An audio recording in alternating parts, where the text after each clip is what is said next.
In the club, in the club, in the club de lecture. Super, la note. La note. La note fruitée. Oui, hein? Un bon petit château canneberge qu'on a ici. Virginie! China, Bonsoir. bonsoir, bienvenue à In the Club de lecture. Votre référence en analyse littéraire de textes dits populaires. Populaire. Musicaux, populaires. Populaire, oui. Parce que c'est pas parce que c'est populaire que c'est pas important. Aujourd'hui, notre thématique, l'urgence climatique. L'urgence climatique. Aujourd'hui, on va analyser des textes où est-ce que on sent que la musique pop utilise un détournement comme porte d'entrée dans la conscience collective pour parler de l'urgence climatique, parce que chaque geste compte. Ça, je suis pas tout à fait d'accord. Ah, déjà? Mais c'est pas ça le sujet. Ah, on peut Non, mais c'est parler, parce qu'à un moment donné, les pailles, je veux dire, c'est pas ça l'important. Ah. En tout cas, écoute, j'en puis prends bonne recycler, je veux dire, il y a juste 14% de ce qu'on met dans le bac de recyclage qui est réellement recyclé. Pour vrai? Ben, regarde, je veux dire, regarde. Chaque geste compte. On n'est pas là de toute façon pour s'obstiner. Non, pas du tout. On est là pour analyser. Et puis moi, sous cette thématique urgence climatique, j'aimerais commencer par un texte surprenant, peut-être même avant-gardiste, et j'irais même jusqu'à dire prophète sans le savoir. Oh. Quand on parle de température, de réchauffement climatique, de changement climatique, d'environnement, on pense à la calotte glaciaire. Absolument. C'est Moi, ça le me chapeau fait. de la Terre. Quelle chanson pourrait être le slogan de la calotte glaciaire? Du petit béret de la Terre? Le petit béret de la Terre? C'est facile. Une chanson sur le pôle Nord, Reine au nez rouge. Ho, ho, ho, ice, ice, baby. Ah, trop facile. Et là, maintenant, peut-être que tu comprends pourquoi je dis prophète sans le savoir, parce que il va sans dire que Robert Van Winkle... C'est son vrai nom?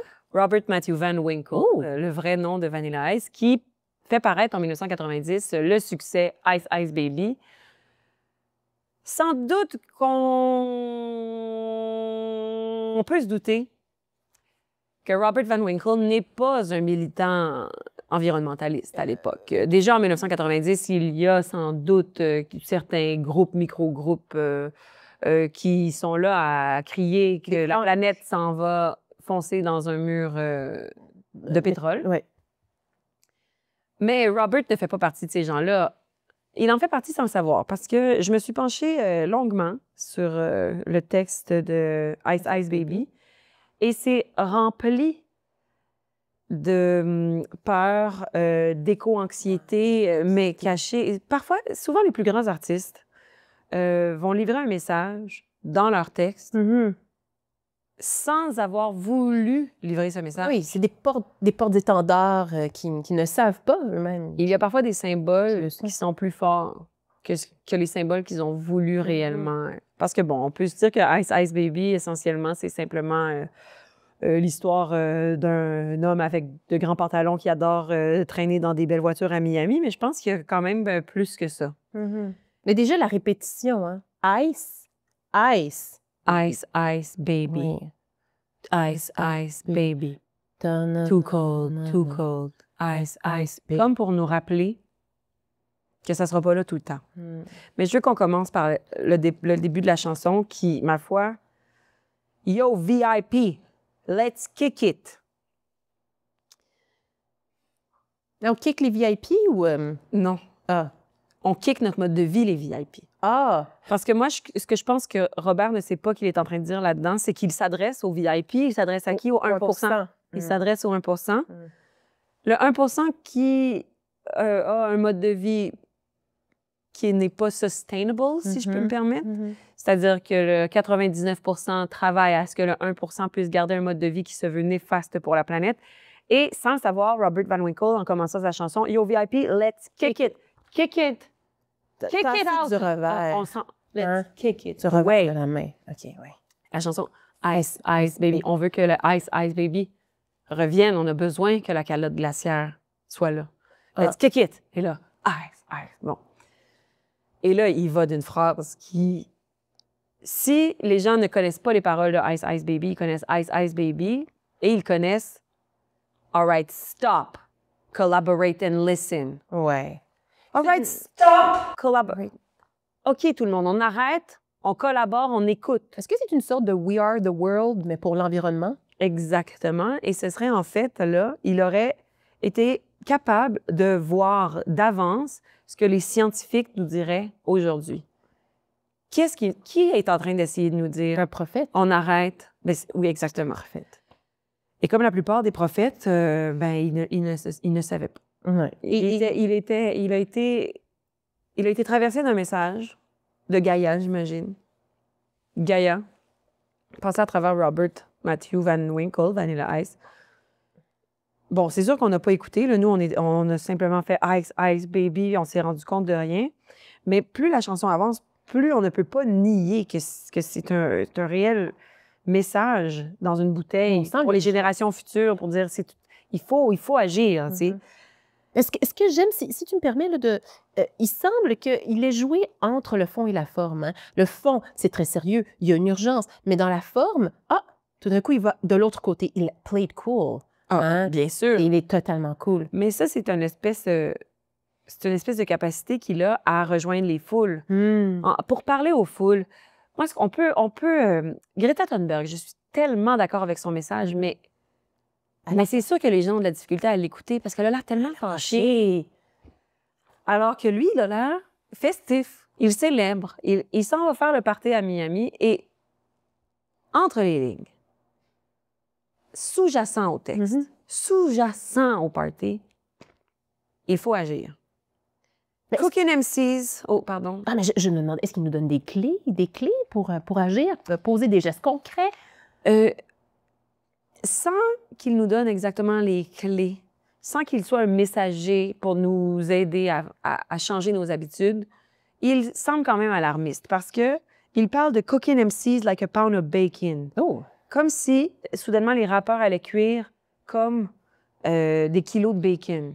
Oh! Et là, ça, c'est un peu un appel à « Hey, il fait chaud, là. Il fait chaud ici, là. » Faudrait peut-être changer notre régime alimentaire. On va cuire comme du bacon, exactement. Le bacon, ce n'est pas anodin qu'il parle de bacon. Parce qu'une des solutions pour ralentir un petit peu les effets, ce serait de tous un peu alléger notre régime, de manger un petit peu moins de viande parce que, bon... Réduire l'empreinte carbone. Réduire notre empreinte carbone. Il dit aussi « Girls were hot wearing less than bikinis ». Quand c'est rendu qu'il fait tellement chaud qu'il faut qu'on porte moins que des bikinis, je pense que l'urgence est claire. Et c'est ce que Vanilla Ice essaie de nous dire. Il nous met en garde. Et là, bien sûr, si tout ça avait l'air un petit peu exagéré, là, on ne pourra plus nier. Il nomme exactement Miami. Miami's on the scene, just in case you didn't know it. Miami. Moi, quand je pense à Miami, je pense immédiatement à la Floride, la péninsule américaine qui va disparaître en premier lors de la montée des eaux. Et là, il nous rappelle, « Hey, Miami est là. » Donc, la symbolique dans la chanson Ice Ice Baby, elle est trop puissante pour être niée. En effet, il y a de la puissance dans ce texte-là. C'est un texte extrêmement puissant. Et il termine, bien sûr, en nous répétant Ice Ice Baby, too cold, too cold, too late. C'est une bonne question. Moi, je voyais dans le too cold comme lui qui s'adresse à l'humanité et qui dit on manque de cœur, hein, parce qu'on entraîne tous les autres animaux avec nous. Hein? C'est pas fou, ça, parce qu'on aurait besoin que les deux pôles reviennent too cold, mais vous êtes too cold en recevant mon message. Exactement. Donc, c'est sûr qu'on peut toujours s'amuser à chanter cette chanson-là dans un karaoké. Tu le fais très bien, d'ailleurs. Merci infiniment, mais c'est d'ailleurs parce que c'est mon succès karaoké depuis peut-être 20 ans. Donc, on pourrait Je me suis rendu compte que les paroles n'étaient pas anodines, puis que ce que je répétais depuis des années, ça aurait pu, en fait, sauver la planète d'une certaine façon si on avait réellement écouté les paroles. Tu étais sensible avant le temps. En fait, je suis devenue sensible trop tard, je crois. Mais un peu comme Robert, je me suis pas rendu compte de la puissance du message que je livrais. En même temps, écoute, c'est un peu ça que... Je peux nous trouver des excuses, mais le capitalisme aide beaucoup quand même à nous éloigner de l'essentiel. L'essentiel. Je veux pas en rajouter, là, parce que peut-être qu'on est en train de passer à autre chose, mais c'est parce que rolling in my 5.0 with my rag top down so my hair can blow. Donc, il est en voiture, il a dit, il est en voiture. Elle n'est pas électrique, là. Elle n'est pas électrique. Et là, on lui demande, Did you stop? As-tu arrêté? Et là, il dit non, I just drove by. Et ça, ce n'est pas un symbole de l'Occident qui se ferme les yeux. Il passe en voiture, trop concentré sur sa journée, son travail, ses affaires. Est-ce que je vais vraiment être capable de réduire mon luxe, de réduire mon confort pour une planète meilleure? Non. Non. Quelqu'un m'a dit, t'es-tu arrêté? Non. J'ai continué. La magie de porter des œillères, hein? Les œillères, les grandes œillères. Les grandes œillères du capitalisme, en fait. Absolument. Et on est encore dedans. Écoute, Virginie, ton analyse. Oui. M'a touchée. Ah, je voulais pas... Non, ça va. OK. On est ici pour s'ouvrir, hein, pour être vulnérable. Oui. Je suis résiliente, t'inquiète pas. Moi, quand je pense écologie, quand je pense urgence climatique, je pense à Hot in Here. Oh! Tu te souviens? J'adore cette réponse à Ice Ice Baby, comme un oxymore. C'est ça? Oui, c'est ça. Oxymore, le contraire, là. Ou c'est quoi? Oxymore, c'est comme un nouveau vieux, là. Donc, en tout cas, j'aime bien. Mais bref, j'aime bien la réponse. Hot in Here. Hot in Here à Ice Ice Baby. Écoute, si Ice Ice Baby s'intéressait à l'époque glaciaire, à la calotte que j'appelle affectueusement le petit béret de la Terre, Hot in Here, selon moi... s'intéresse au noyau. Oui, au noyau, qui en fait toujours en fusion, mais aussi l'extérieur qui commence à être aussi chaud que le noyau. Ça commence à être un problème. On se rappelle, succès du début des années 2000, issu de l'album Nellyville, interprété par Nelly. Je pense qu'il voulait qu'on se rappelle de lui. Gagnant du Grammy de la meilleure chanson rap, solo rap, chez les hommes en 2003. Je tiens déjà, pour les gens qui veulent peut-être faire des recherches là, à la maison, c'est pas Hot in Here, H-E-R-E, c'est H-E-R-R-E. Il fait Hot in Here. Parce qu'il fait chaud. Nelly, c'est pas juste un chanteur, c'est aussi un texan. Hein? Tantôt, on parlait de pétrole. Hein? Et moi, dans le vidéoclip, parce que, comme vous le savez, moi, c'est tout ce qui est langage cinématographique qui vient me chercher. Alors, dans le vidéoclip de Hot in Here, on sent qu'on a affaire à un texan. Bon, déjà, l'un des problèmes que je te dirais que j'ai trouvé dans la mise en scène de ce vidéoclip-là, c'est que c'est un huis clos. Et peut-être qu'on aurait eu besoin d'aller voir un peu à l'extérieur. Quand on dit « hot in here », oui, mais quels sont les effets dans différents écosystèmes, à travers différentes cultures? Là, on restait dans le club. Mais est-ce que le club ne représente pas un petit peu la planète sur laquelle on est pris de toute façon? Et c'est une espèce de métaphore, c'est une espèce d'image pour nous dire on n'en a qu'une seule planète, on ne peut pas en sortir, on ne peut pas s'en enfuir. Si ça brûle ici, si le club de la planète brûle, c'est nous qui brûlons. On aurait pu aller là dans le vidéoclip, mais c'est pas là, je crois, qu'on est allé. Je crois plutôt qu'on est allé vers, encore une fois, les gens qui sont VIP. Hein, parce que déjà, le début du vidéoclip, c'est un grand classique. Hein. On a le cadre et un bolide qui entre dans le cadre comme dans un canal vaginal et qui est derrière le volant, Nelly, bien évidemment. Il voit une femme, on comprend que ça sera l'élu du vidéoclip, de la quête, et on va la suivre, elle va rentrer dans le club. Et rendue dans le club, tous les individus semblent avoir oublié que la Terre brûle. Ils ne font qu'avoir du plaisir. Ils sont des gens qui ont de l'argent à dépenser. Et voilà, advienne que pourra. Donc, pour moi, ça fait en sorte que ça manque un petit peu de profondeur. Ceci étant dit, le personnage du DJ, qui est en fait un lanceur d'alerte, parce qu'il est là et à un moment donné, il arrête et dit « Hey, the roof is on fire, the roof is on fire ». Et tout le monde croit que c'est une blague et ils se mettent à chanter. Et là, ça, j'ai trouvé ça fort. Ça, j'ai trouvé que c'était très fort. Parce que c'est en fait exactement ce qui s'est passé au début quand on nous disait il faut ralentir, il faut ralentir. On n'a pas ralenti. On est maintenant au pied du mur. Là. On aura peut-être plus d'eau dans quelques années. Le ciel brûle. Le ciel brûle. Le ciel brûle et les gens pensent que c'est une chance. Et il y a quand même quelque chose de fort dans le fait que The roof is on fire, c'est une chanson qu'on a déjà entendue, qui existe déjà. Blood on Gang. Si quelqu'un nous l'avait déjà dit, The roof is on fire. Et là, on réutilise ça, mais il est trop tard. Il est réellement on fire. Il est trop tard. Mais au final, le fil directeur, en fait, de cette histoire nous amène, après qu'on ait eu ce lanceur d'alerte qui dit « The roof is on fire », ben, ouais, après, c'est juste les gicleurs. Puis c'est les gens qui dansent sous des gicleurs. Oui, mais ça, c'est toujours une solution temporaire à un problème majeur. Là. Ah, moi, je pensais que c'était pour voir des filles dans des vêtements plus moulants, mais si tu dis... mais moi, j'étais complètement dans l'image plutôt que dans le tangible du vidéoclip. Là, j'essayais de trouver une symbolique, c'est-à-dire que nous, ici, on continue à trouver de petites solutions qui nous donnent l'impression que l'on change nos habitudes, les pailles, le recyclage, les voitures électriques, alors que le réel problème, il va rester là. C'est-à-dire que c'est pas parce que tu éteins le feu que ça sent plus le petit charogne de brûler, là, tu sais. Non? En effet, Virginie. Bref, c'est un vidéoclip où le nihilisme est ambiant. Donc, pour les gens qui aiment toute la cinématographie polonaise d'entre les années 60 à 85 seront servis. Sinon, je ne vous le conseille pas. Alors, je lui donne 3 petits plasters de Nelly comme note. Sur 5 petits plasters de Nelly? Sur 5 petits plasters. D'ailleurs, dernièrement, j'ai vu une photo de Nelly. Je crois que sa maladie qui l'empêchait de cicatriser, maintenant, c'est résolu. Mais en fait, tu n'es pas sans savoir que Nelly portait ce petit plaster en hommage à un de ses amis en prison et il allait le retirer lorsque son ami sortirait de prison. Est-ce que c'était à cause qu'il avait milité pour l'écologie? Oh, question intéressante. Est-ce que... J'ai comme l'impression que c'était peut-être plus une question de drogue, mais je veux pas non plus m'aventurer sur le terrain très glissant... de la drogue. De la drogue. Mais je trouve ça très intéressant, par contre.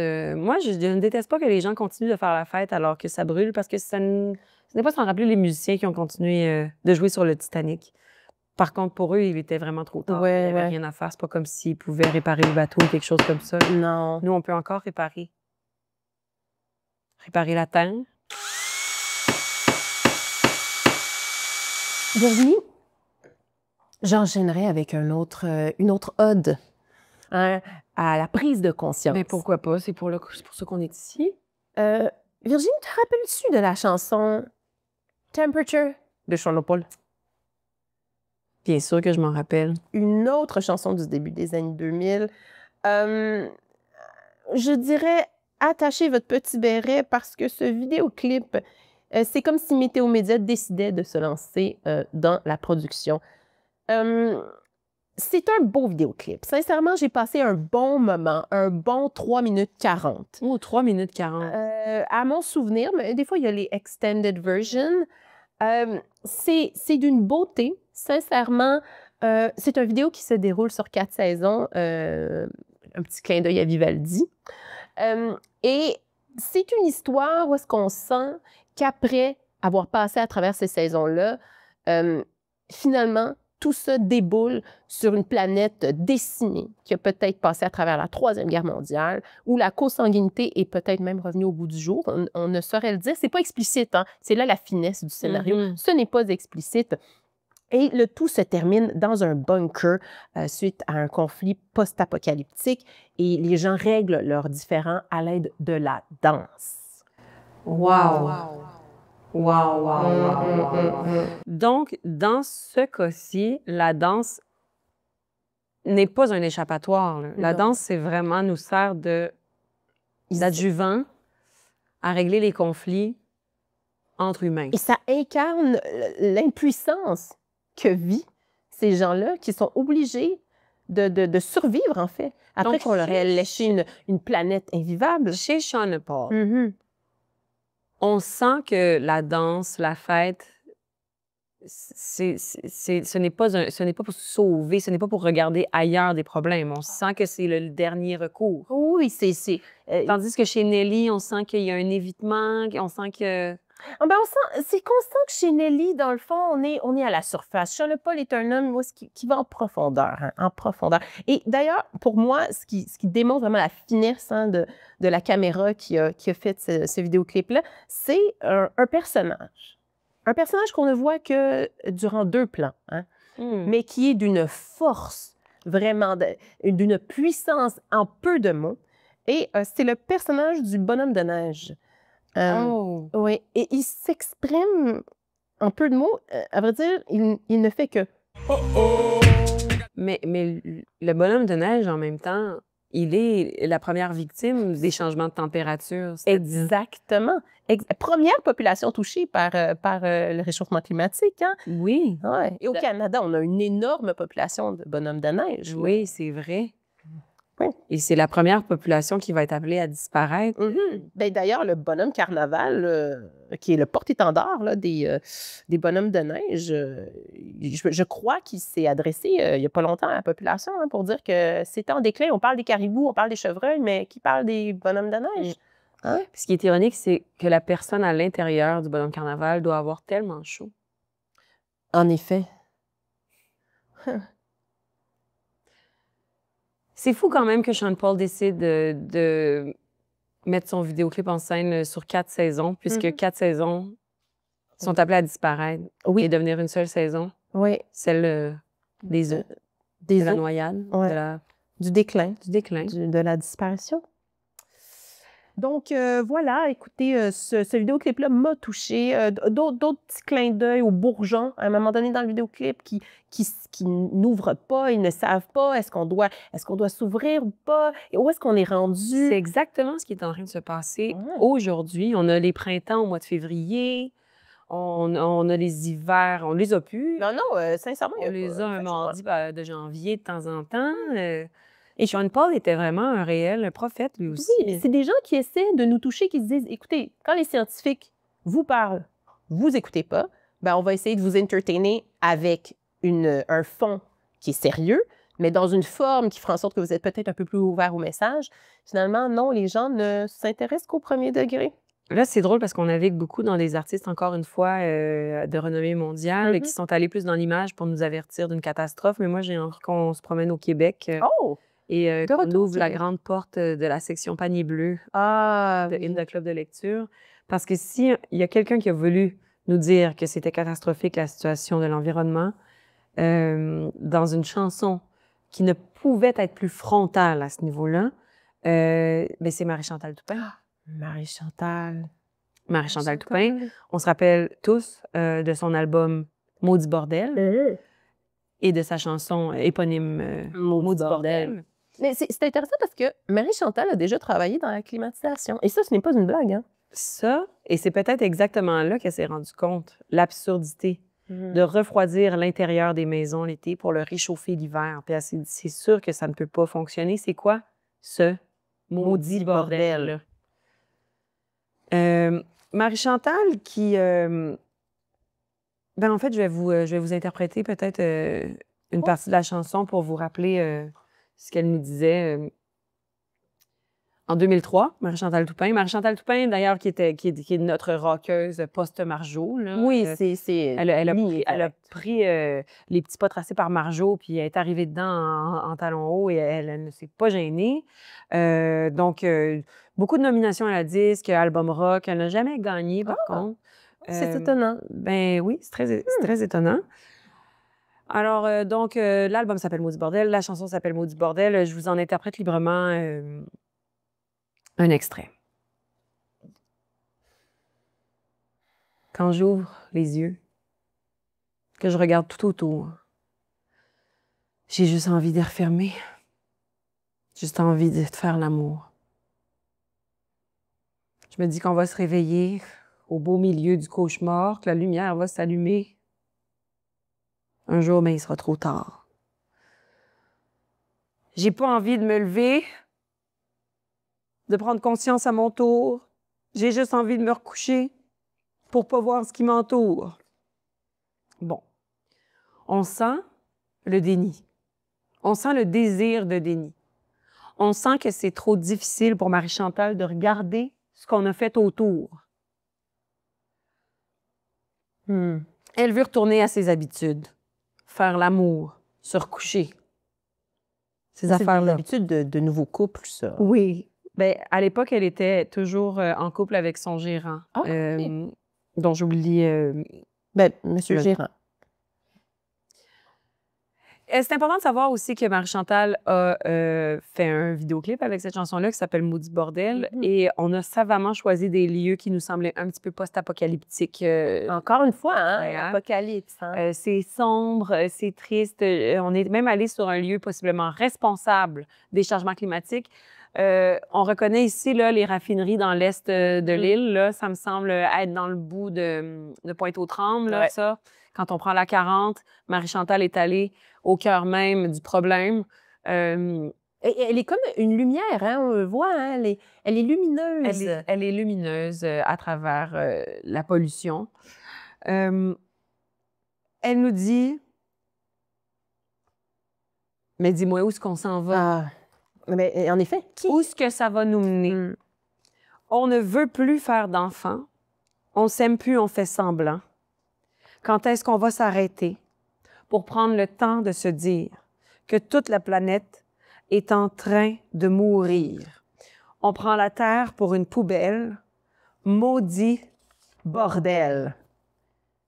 D'ailleurs, Virginie, si tu me permettrais de faire une parenthèse dans ton analyse, je me suis permise de traduire. Ah! Et des fois, on prend plus au sérieux quand c'est dit en anglais qu'en français, hein? Vas-y. OK. So tell me, where is this going? Where is this taking us? We stop making children. There's no love, we're pretending. Take the time to tell each other that the whole planet is slowly dying. We take the world for a garbage truck. Oh, what the fuck? What the fuck, on s'entend. Et puis, c'est tellement puissant ce que tu viens de faire. Parce que ça me fait me rendre compte que si Marie-Chantal l'avait chanté en anglais, peut-être que ça aurait parlé à plus de monde. On l'a pris plus au sérieux, hein? Le problème central de cette chanson-là, c'est non seulement on prend la Terre pour une poubelle, mais toutes nos poubelles sont sur la Terre. Oh! Je veux dire, c'est-à-dire que non seulement on prend la Terre pour une poubelle, la Terre est littéralement une poubelle. C'est vrai qu'il n'y a pas d'autre place où est-ce qu'il y a des poubelles dans l'univers. Jusqu'à preuve du contraire, les poubelles ne sont que sur la Terre. Et fondamentalement, tout est un déchet. C'est vrai, hein? C'est quoi qu'on dit, là? La vidange des autres, trésors? Les trésors, les vidanges des uns sont les trésors des autres. Sauf que, au final, si on prend la Terre pour une poubelle, ça, c'est un déchet. Ça, c'est un déchet. Ça, c'est un déchet. Ça, c'est un déchet. Ça, c'est un déchet. Tout ça m'a pointé? Tout ça, ce sont des sur moi. Ben, nous, on okay, compost. Oui, nous, on est du futur compost. Mais tout ça, c'est un déchet. Tout ce qu'on pourrait fabrique, c'est un déchet. Tout mettre ça sur le bord de la rue, puis ça deviendrait un déchet. En fait, on est dans un gros déchet présentement aussi. Tout est un déchet au final. D'où le bordel. Tout qui est sur la Terre, qui n'est pas de la nature, mais c'est peut-être ça un déchet. Le maudit bordel, c'est peut-être ça le problème. Le maudit bordel. Marie-Chantal a aussi été un petit peu... elle a vu l'éco-anxiété arriver d'avance. Oh, mais on l'entend dans le trémolo de la voix. Non seulement on l'entend dans le trémolo de la voix, mais il y a un enfant dans le clip. L'autre personnage principal du clip, à part Marie-Chantal, c'est un enfant. C'est un enfant qui va pas bien. C'est un enfant qui est couché sur la table. C'est un enfant qui est rongé par le stress. Et parlant d'être rongé par le stress, il y a un moment clé dans le vidéoclip où Marie-Chantal, elle est prise d'une crise. Elle est comme ça. Puis là, elle se secoue la tête comme « il est trop tard, il est trop tard, qu'est-ce qu'on a fait? » Elle fait des cauchemars. C'est des cauchemars et c'est un peu... Quand on part dans une pensée spirale, on est dans nos idées noires. Elle veut se les enlever de la tête, mais elle ne peut pas puisqu'elle est sur cette planète dans un état post-apocalyptique, devant le building le plus gris du Vieux-Montréal. Bon. Bref, tout ça pour dire... Ça t'a marqué. Pardon? Je vois que ça t'a marqué. Mais non seulement ça m'a marqué, mais ça a marqué toute une génération.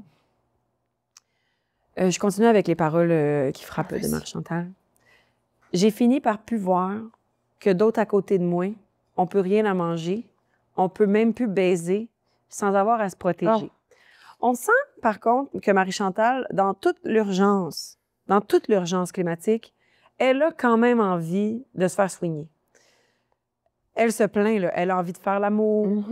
On peut plus baiser. On veut plus faire d'enfants. Elle, on dirait que ce qui l'inquiète le plus, c'est qu'on ne puisse plus s'adonner au plaisir de la chair tellement on est stressé. Et que la chair elle-même deviendrait pollution, peut-être. Hein? Toutes ces maladies. Dans le fond, c'est le péché originel. Elle dit, on a même pollué l'amour. Ah, et voilà. Ouais.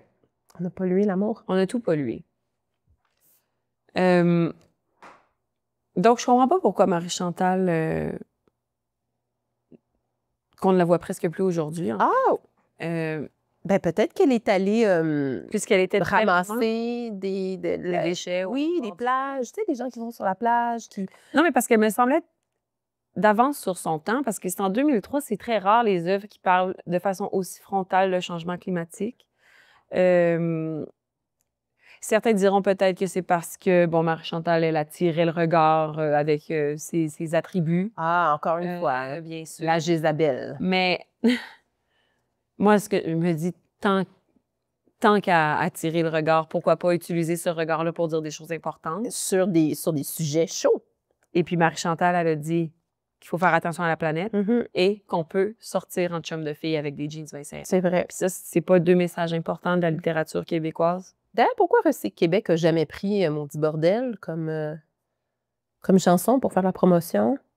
C'est peut-être parce que Marie-Chantal a tenu des petits propos racistes. Ah, oups.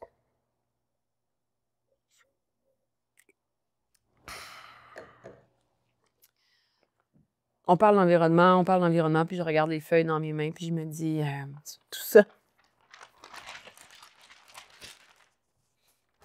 On va le recycler, nous autres. Ah! Tu vas pas recycler, Verge? Non, je souhaite recycler, mais c'est que depuis que j'ai appris que seulement 14 % des choses qu'on recycle, qu'on met dans le bac de recyclage sont recyclées. Je pense que c'est la fin du club. C'est la fin? Ah, c'est la fin du club. Mais on avait tellement d'autres choses à se dire. Il faut se quitter, hein? In the club,